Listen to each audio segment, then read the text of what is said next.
só fui entrar nas redes sociais aos 60 anos de idade. Eu então falava assim para os meus orientandos, pô, vocês ficam na internet o tempo inteiro. E eles, pô, internet, olha como é que o cara fala, né? Então eu via tudo como uma internet. Então não tinha.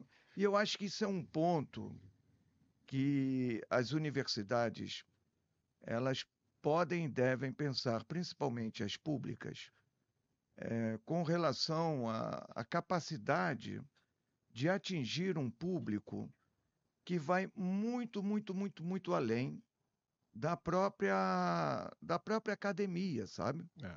Então, o que acontece, e a minha descoberta, ou uma das grandes descobertas que eu fiz ao entrar nas redes, então esse é o meu quarto ano, foi perceber que há um mundo produzindo um conhecimento, se certo ou errado, pode ser objeto de discussão, mas produz um conhecimento que a universidade, sob muitos casos, assim, não tem nem noção do que está sendo feito. Não consegue nem imaginar. Então, quando eu entrei, era interessante porque eu estava pensando muito e continuo nessa questão de divulgação científica, né? Mas há um público que produz um conhecimento que não necessariamente vem embasado em definições científicas. E nem por isso deixa de ter seguidores, nem por isso deixa de produzir um conhecimento que, ao menos para nós acadêmicos, a gente diz, bom, isso aí é um tanto quanto estranho, mas é um estranho que existe e que abrange um público infinitamente maior do que aquele que nós, professores em sala de aula, somos capazes de abranger. Entende? Existe um mundo fora da academia, né? Sim. E essa comunicação com esse mundo, ela se faz tão fundamental como você descobrir a verdade. Porque do que adianta você simplesmente descobrir a verdade se você não consegue comunicar para o outro e fazer com que o outro talvez adquira esse conhecimento e você expanda e melhore as pessoas. Acho que é tão importante quanto você comparar essa ideia da criação do mundo acadêmico com você conseguir comunicar, o que não é fácil. As pessoas falam muito que a universidade, Chivita, ela vai caminhando para uma irrelevância. Bom, você escuta isso desde Musk falando isso, né? Alguns caras que trabalham com tecnologias, que estão na vanguarda da coisa. Eu não sei se irrelevância define, mas você não acha que a universidade ela vai ter que pedalar muito para recuperar um posicionamento de protagonismo no debate social, assim? Quer dizer, não só a chegada das redes sociais, mas parece que aquela papelada amarelada continua saindo das pastas dos professores. Será que a universidade vai ter que ser repensada nesse sentido? Eu diria, eu estou pensando muito no meu campo, né? Enquanto historiador, nos cursos de história. Eu acho que, de fato, existe um primeiro movimento que é nós, professores, entendermos o potencial dessas redes e saber de que forma nós podemos melhor utilizá-las. Agora, não é amanhã, porque aí a gente vai ficando para trás.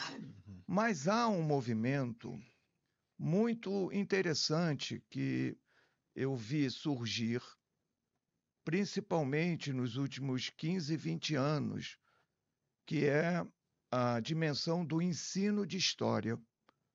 Nós formávamos e continuamos formando professores e professoras de história, em muitos casos.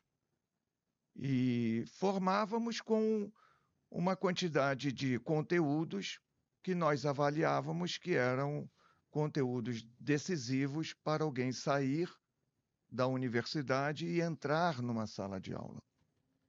Mas a realidade se mostrou muito além disso.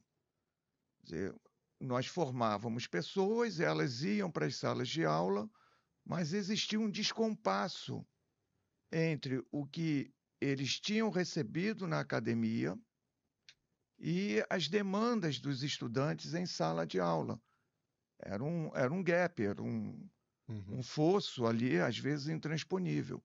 Então, o ensino de história, ele veio na direção de entender a realidade da sala de aula e produzir, então, um conhecimento já na academia, já na universidade, a fim de proporcionar uma melhor aproximação entre o professor, que não deixa de ser também a própria universidade, com a sala de aula. Então, isso é algo que tem crescido bastante. Então, eu acho que vai requalificar, ao menos na minha área, vai requalificar para melhor esses profissionais que vão estar em sala de aula. Quer dizer, alguns já estão chegando e outros chegarão em maior número. Então, não é alguma coisa do tipo, eu falo sobre antiguidade grega,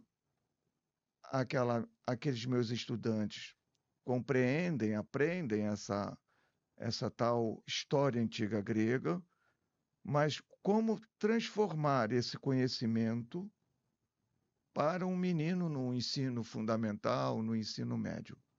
Não é? Como trabalhar noções de passado, presente com essas crianças no ensino fundamental? Então, o ensino de história ele tem crescido na medida em que os professores passam a entender mais e melhor quem são esses jovens que estão chegando em sala de aula e reposiciona o nosso conhecimento, o conhecimento acadêmico, intelectual, transmitido, discutido com um estudante em sala de aula, para que ele amanhã, né, numa turma de ensino fundamental, quinta série, sexta série, ele saiba como manejar essa noção de pertencer a 2.500 anos antes de Cristo. Então, o que é isso, entende?